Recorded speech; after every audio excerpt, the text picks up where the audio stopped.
All right, for those of you who want to know what slow shading is with your pencil, you want to come in and I'm going to turn my pencil to where I'm holding it like this, and I'm just going to go to the side and kind of buff it around my whole paper so I can hold it where I can take it and really push my pencil around. If I do a normal holding, something like this, I just want to be able to go slow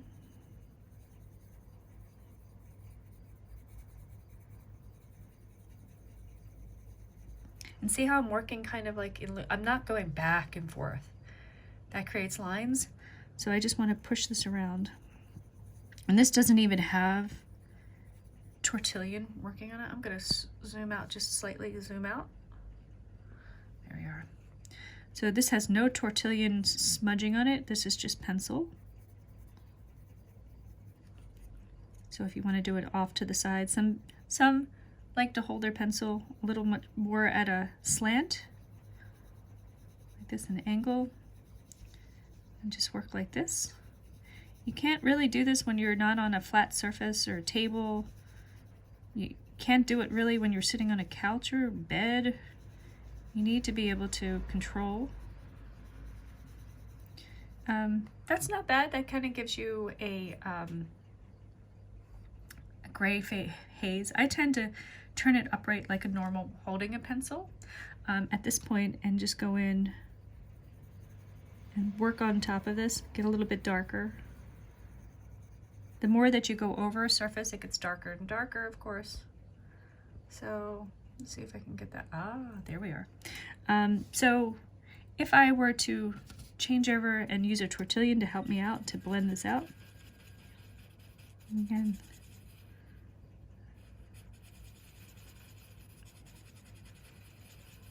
remember this too kind of works best when you're not going straight, you're kind of pushing it around in circles.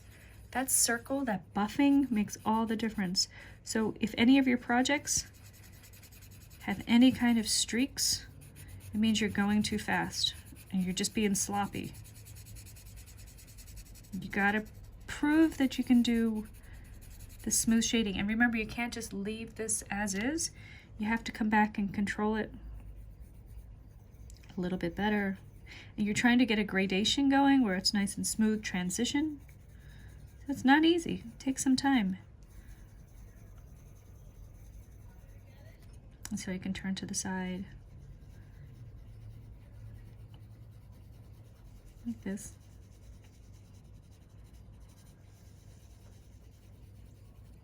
Drag it across the surface. Let me pull back a little bit. Yeah, little by little.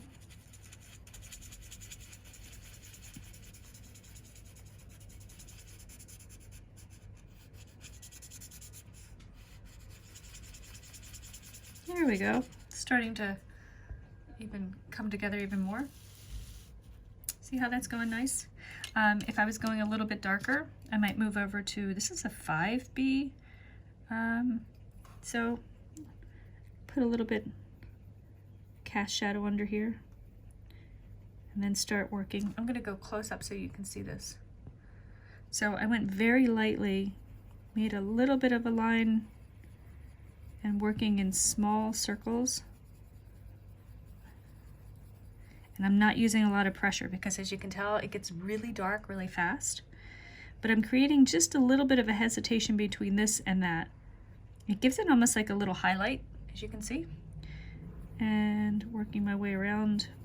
If you work in circles like this, you will find that you're able to move around your paper. Like if you were to just color this in up and down, you're stuck in an up and down pattern and it looks flat and looks lifeless. But if you go in curls, circles, I don't know what you want to call it, like little fluffy cloud-like area. And so what you're doing is, but notice, if you will, like, so this is the thing about the pencil, this it's a 5B, so it's very chunky. It's almost the difference between like using a crayon versus using something like a pencil. It's very it's very bumpy. I don't know what you want to call it. I'm going to go in with a tortillon and just kind of buff this into place. But again, if I just go back and forth, it's just going to create lines. So don't forget to attack it very carefully.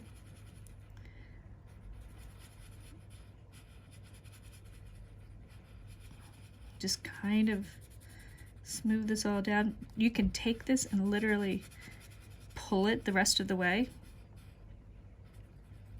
Blend it. Look at the blend. It's getting there. But notice it's soft focus right now. It's like really blurry. So there's no control of your graphite at the moment because it's just so blurry. That's when you have to go back and put more pencil on it and tighten it up. And the next thing I want to show you is how you tighten something up.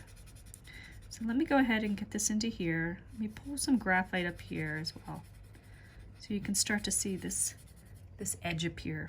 Give a little bit of an edginess here. So we have the difference between this. I'm going to go out a little bit, pull this up. This. Blend, blend, blend. Buff, buff, buff.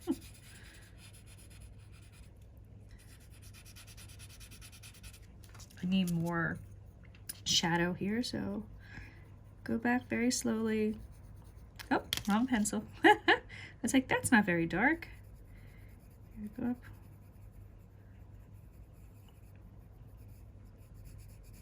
Dark. Give it a kind of a, it curls, those little loops. See that? And it's all very sitting on top of the paper. It's not like pushed into place. So you want to buff that in, give it a nice, I go up and down across it so it kind of like shores up my little angle that's here. You want to make it like as crisp as possible. You have to go back with a pencil to really do that.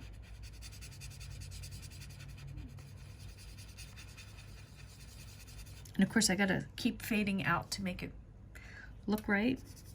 You know, you can't just stop the process. You have to blend, blend, blend, blend. Because once you start it, you have to continue the process. So yeah, there's this. So let's tighten that up. So what do I mean by tightening it up? I'm gonna pull my paper down to here.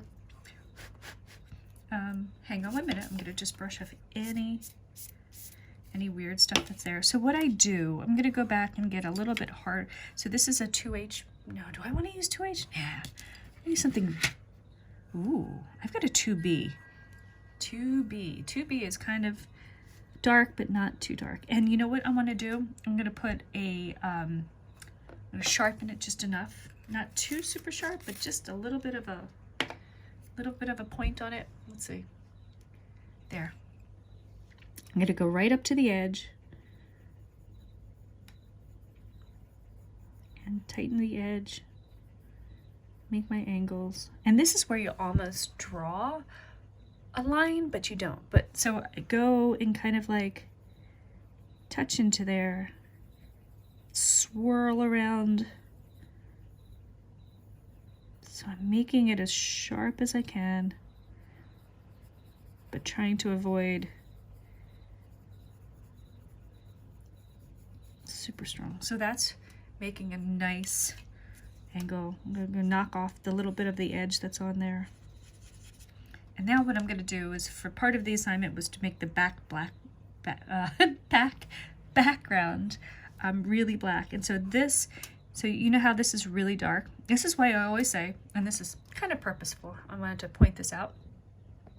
Let's see if I can do that. When I always say make your black background happen first, that way if you shade your shapes and they get too dark, you have a competition between this dark and the black background, and you might not be able to differentiate between the two.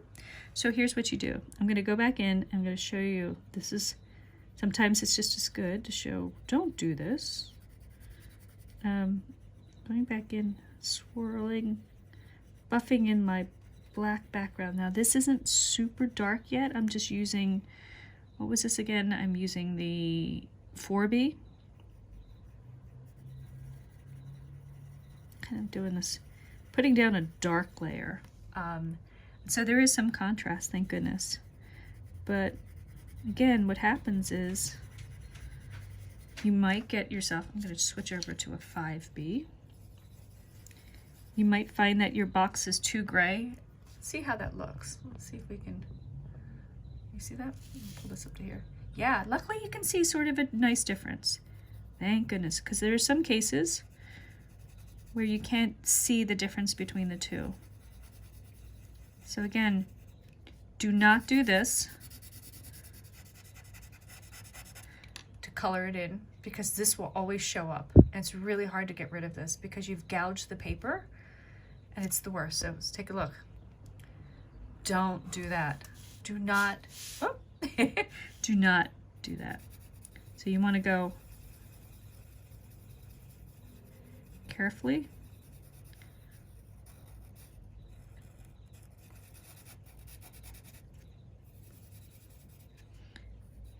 I mean, when you get to the edges, you want to tighten it up. So tighten it up. Ready? Up. Tighten it up. I'm going to go.